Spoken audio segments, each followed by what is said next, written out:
Alors, bonjour à tous. Le thème d'aujourd'hui est celui de la prise en charge d'une victime d'agression sexuelle.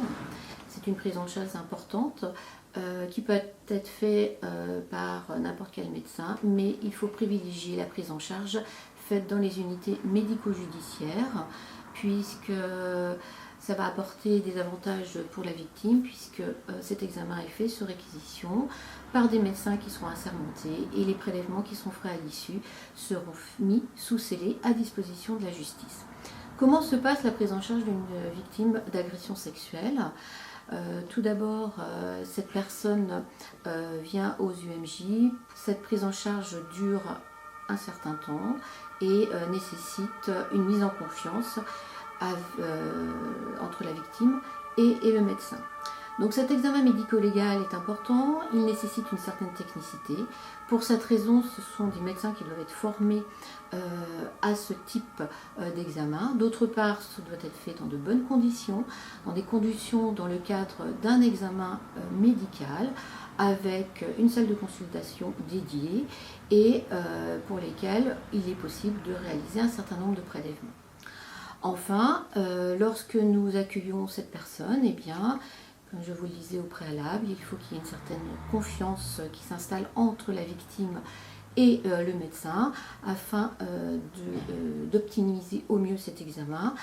Pour cela, il faut lui expliquer la finalité de cet examen, les conditions de sa réalisation, pour que cette victime puisse accepter celui-ci. Alors tout d'abord, cet examen va commencer par une consultation avec les circonstances pour lesquelles la victime a été agressée.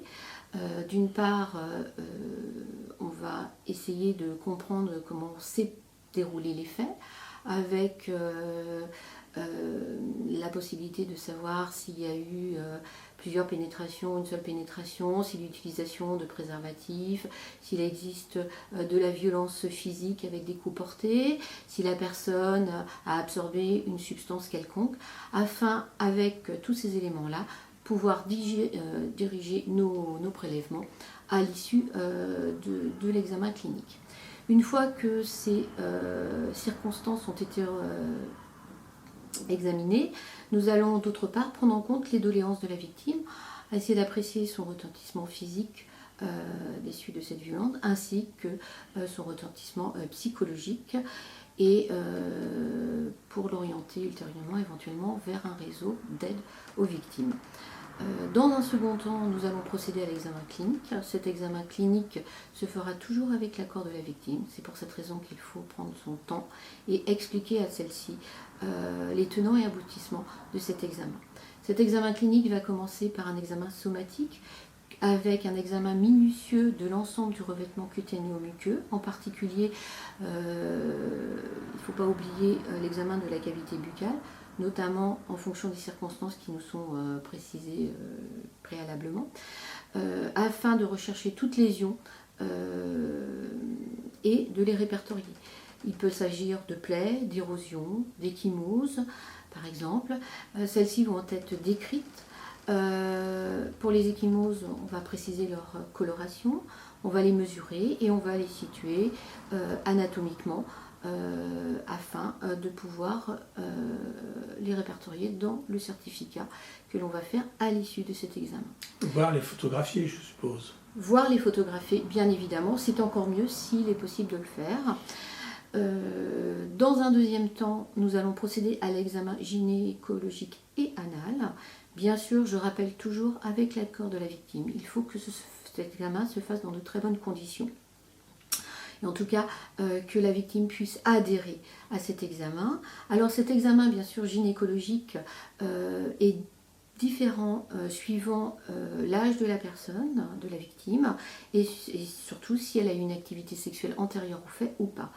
Donc cet examen gynécologique a pour but en fait de rechercher des lésions de nature traumatique, tant au niveau du périnée que de la vulve, d'apprécier l'existence ou non d'un hymen et de voir s'il existe effectivement des lésions à ce niveau-là, par exemple des déchirures, soit une déchirure complète, c'est-à-dire une section complète de la membrane hyménéale jusqu'à la paroi vaginale qui témoigne d'une pénétration sexuelle par un sexe en érection, ou d'une déchirure incomplète, d'éventuelles incisures, et de préciser si ce sont des lésions de nature récente ou plus ancienne.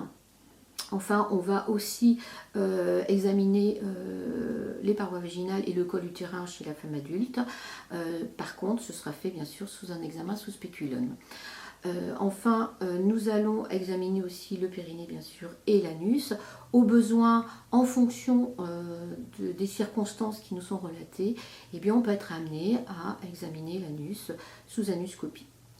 Une fois que cet examen clinique est réalisé, ou durant le temps de l'examen, et bien sûr toujours avec l'accord de la personne, on va lui expliquer qu'on fait un certain nombre de prélèvements.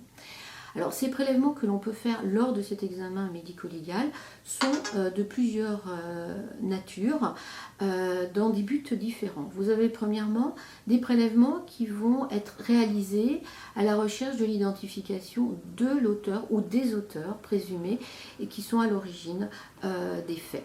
Pour cela, on va faire des prélèvements sous forme de recherche d'ADN à partir des couvillons intravaginaux, intra-anaux, intrabuccaux. Et ces prélèvements vont être faits en fonction des faits qui nous sont relatés par la victime. On peut également réaliser des écouvillons sur la peau si par exemple la victime nous rapporte que l'auteur lui a touché les seins, léché les seins. Eh bien on peut, si la victime n'a pas fait ses toilettes, prélever, faire des prélèvements à cet endroit. C'est un exemple. On peut également faire des prélèvements sous un gouot ou, si la victime est d'accord, faire couper les ongles afin de rechercher éventuellement des résidus ou des traces d'ADN. Et évidemment, on peut également, souvent à la demande des autorités policières, mettre sous scellé les vêtements que portait la victime, notamment la culotte ou la serviette hygiénique au moment des faits. Voici les prélèvements qui sont à la recherche d'une identification de l'auteur ou des auteurs. Enfin, nous allons faire aussi une recherche du statut génétique de la victime en faisant un prélèvement sanguin. Nous allons également faire une recherche de grossesse en dosant les bêta-HCG parce qu'on va pouvoir lui proposer, si celle-ci n'est pas enceinte, une contraception. Et enfin, nous allons faire une recherche de maladies sexuellement transmissibles en faisant d'une part des prélèvements sanguins à la recherche de sérologie HIV, hépatite B, hépatite C, syphilis. Également au niveau local, puisqu'on va faire des prélèvements intravaginaux, intra-anaux ou intrabuccaux, voire les trois, voire deux des trois, à la recherche de gonocoque et de chlamydier.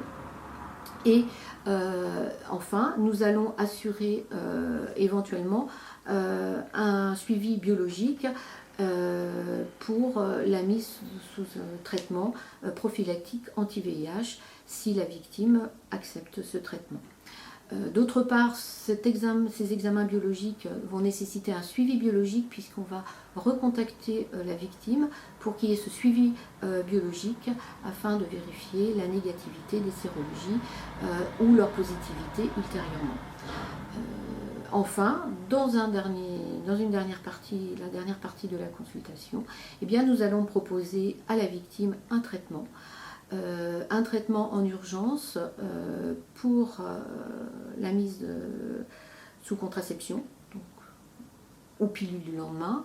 Alors il faut savoir que les faits doivent être récents, c'est-à-dire moins de 5 jours pour que ce traitement soit efficace. Et nous allons lui proposer la prophylaxie anti-VIH en lui proposant une bithérapie combivir Kaletra. Bien sûr, il faut que les faits soient également récents, datant de moins de 48 à 72 heures. Dans ce dernier cas de figure, il est utile de savoir que si l'auteur présumé est en garde à vue, il est judicieux de proposer à l'officier de police judiciaire en charge de l'affaire que le mis en cause fasse l'objet d'un prélèvement pour une sérologie VIH, si bien sûr cette mise en cause est d'accord pour ce prélèvement, parce que si cette sérologie est négative, eh bien on pourra arrêter très rapidement la prophylactie anti-VIH chez la victime. On peut être aussi amené à faire des prélèvements dans un but d'une analyse toxicologique.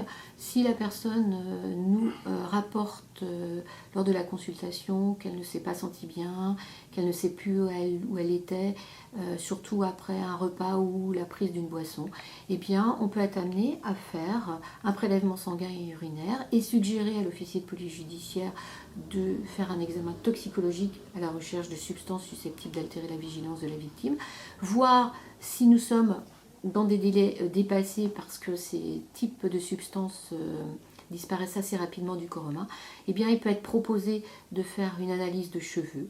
Pour cela, il faudra reconvoquer la victime un mois après les faits afin de faire un prélèvement de cheveux qui sera réalisé par le médecin légiste. Enfin, dernier point, eh bien, chez cette victime, il y a en général et quasiment tout le temps un impact psychologique. Et il est intéressant, en tout cas, de tenter de l'évaluer et surtout de l'orienter vers un réseau d'aide aux victimes pour qu'elle y ait une prise en charge ultérieure et un soutien psychologique éventuel si elle en a besoin. Merci, Dr Fortel.